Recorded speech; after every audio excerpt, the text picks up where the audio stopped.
Students, ये question 3 बार आया है नीट एग्जाम में, 1991 में, 1996 में और 2006 में। ये क्वेश्चन एक वेरी इजी क्वेश्चन है और बेसिक कंसेप्ट पर आधारित है student.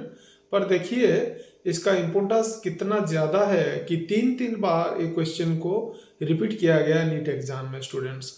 The vectors A and B are such that mod a plus b is equal to mod a minus b. The angle between a and b is, okay student, दो vector है a और b, ठीक है।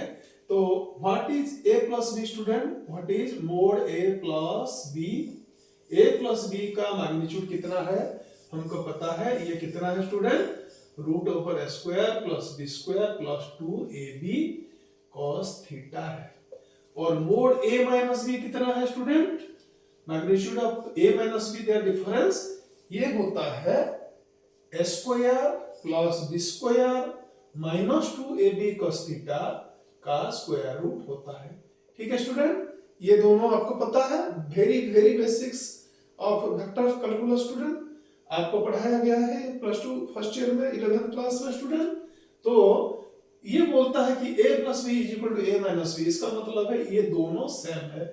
इसका मतलब है root square plus B square plus 2ab cos theta is equal to students root over square plus B square minus 2ab cos theta.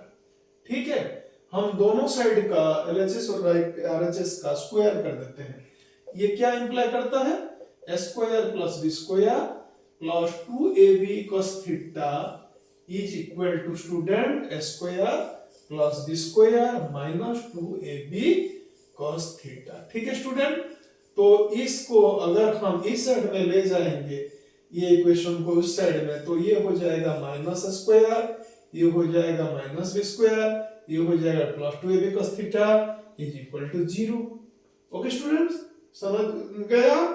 तो ये स्क्वायर स्क्वायर कैंसिल हो जाता है, बी स्क्वायर कैंसिल हो जाता है, बच जाता है 2ab cos theta, 2ab cos theta, ये बनता है 4ab cos theta is equal to 0। Okay student, देखिए 4ab into cos theta, 4ab तो 0 नहीं है क्योंकि a और b दो वेक्टर है जो कि नल वेक्टर नहीं है। ध्यान नहीं है कि ये दोनों नल वेक्टर है। इसका मतलब क्या है? cos theta is equal to 0 because ab is not given 0। Okay student, cos theta is equal to 0 का मतलब क्या है? थीटा कितना है? कौन सा डिग्री में cos में 0 आता है स्टूडेंट? 90 डिग्री में 0 आता है। Okay, sin 90 is equal to 1 and cos 90 is equal to 0. So student, option D will be correct for this question.